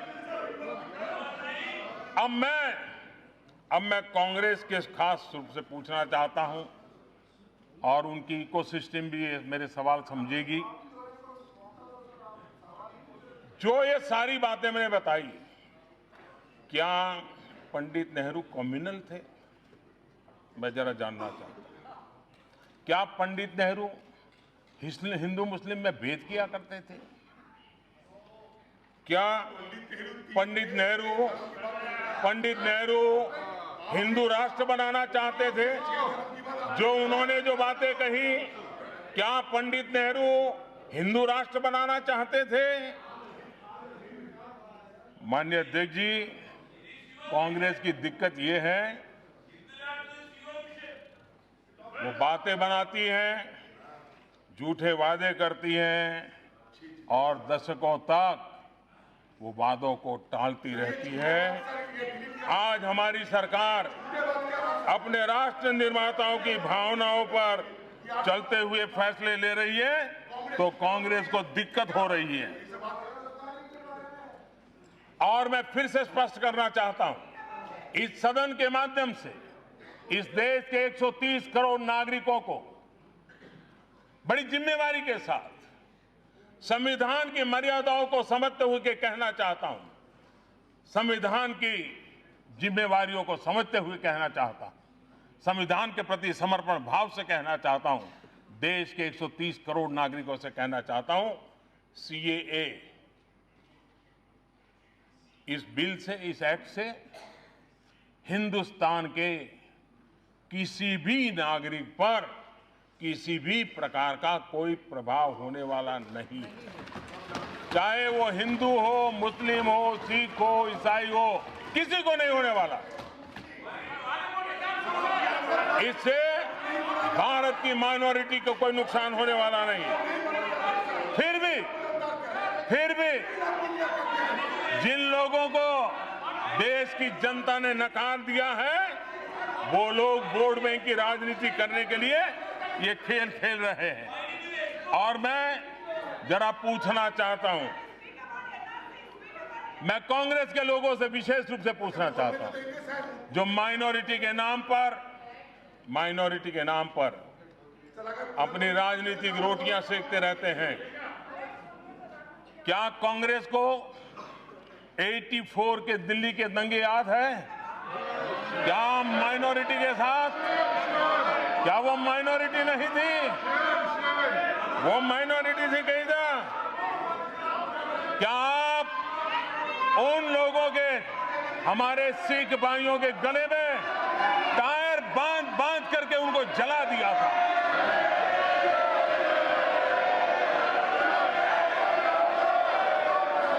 इतना ही नहीं, सिख दंगों के आरोपियों को जेल में तक भेजने का काम आपने किया नहीं।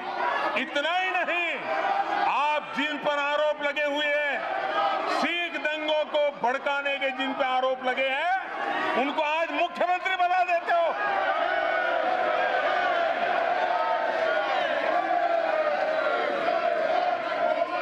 सिख दंगों को आरोपियों को सजा दिलाने में उन हमारी विधवा माताओं को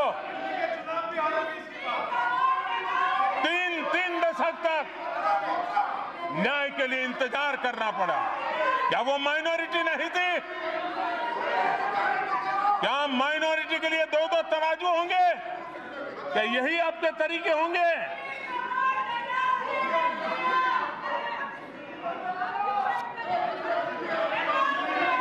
माननीय अध्यक्ष जी, कांग्रेस पार्टी जिसने इतने सालों तक देश में राज किया, आज वो देश का दुर्भाग्य है कि जिसके पास एक जिम्मेवार विपक्ष के रूप में देश को अपेक्षाएं थी, वो आज गलत रास्ते पर चल पड़े हैं। ये रास्ता आपको भी मुसीबत पैदा करने वाला है, देश को भी संकट में डालने वाला है। और ये चेतावनी मैं इसलिए दे रहा हूं, हम सबको देश की चिंता होनी चाहिए, देश के उज्जवल भविष्य की चिंता होनी चाहिए। आप सोचिए, अगर राजस्थान की विधानसभा कोई निर्णय करे, कोई व्यवस्था खड़ी करे और राजस्थान में वो कोई मानने को तैयार ना हो, जल से जुलूस निकाले, हिंसा करे, आगजनी लगाए, आपकी सरकार है, क्या स्थिति बनेगी? मध्य प्रदेश, आप वहां बैठे हैं, मध्य प्रदेश की विधानसभा कोई निर्णय करे और वहां की जनता उसके खिलाफ इसी प्रकार से निकल पड़े, क्या देश ऐसे चल सकता है? क्या एनआरकी का रास्ता? और इसलिए आपने बहुत कुछ किया है, आपने इतना गलत किया है, इसीलिए तो वहां बैठना पड़ा है। ये आपके कारनामों का ही परिणाम है कि जनता ने आपको वहां बिठाया है। और इसलिए लोकतांत्रिक तरीके से देश में हर एक को अपनी बात बताने का हक है, लेकिन झूठ और अफवाहें फैला करके, लोगों को गुमराह करके हम कोई देश का भला नहीं कर पाएंगे। और इसलिए मैं आज संविधान की बातें करने वालों को विशेष रूप से आग्रह करता हूं, आइए संविधान को सम्मान करें, आइए मिल बैठ करके देश चलाएं, आइए देश को आगे ले जाएं, $5 ट्रिलियन इकोनॉमी के लिए एक संकल्प लेकर के हम चले। आइए देश के 15 करोड़ परिवार जिनको पीने का शुद्ध जल नहीं मिल रहा है, वो पहुंचाने का संकल्प करें। आइए देश के हर गरीब को पक्का घर लेने के काम को हम मिल करके आगे बढ़े ताकि उनको पक्का घर मिले। आइए देश के किसान हो, मछुआरे हो, पशुपालक हो, उनकी आय बढ़ाने के लिए हम कामों को सफलतापूर्वक आगे बढ़ाइए। आइए हर पंचायत को ब्रॉडबैंड कनेक्टिविटी दें। आइए एक भारत श्रेष्ठ भारत बनाने का संकल्प लेकर के हम आगे बढ़े। माननीय अध्यक्ष जी, भारत के उज्जवल भविष्य के लिए हम मिल बैठ करके आगे चले। इसी एक भावना के साथ मैं माननीय राष्ट्रपति जी को अनेक अनेक धन्यवाद करते हुए मैं मेरी वाणी को विराम देता हूं। आपका भी मैं विशेष आभार व्यक्त करता हूं।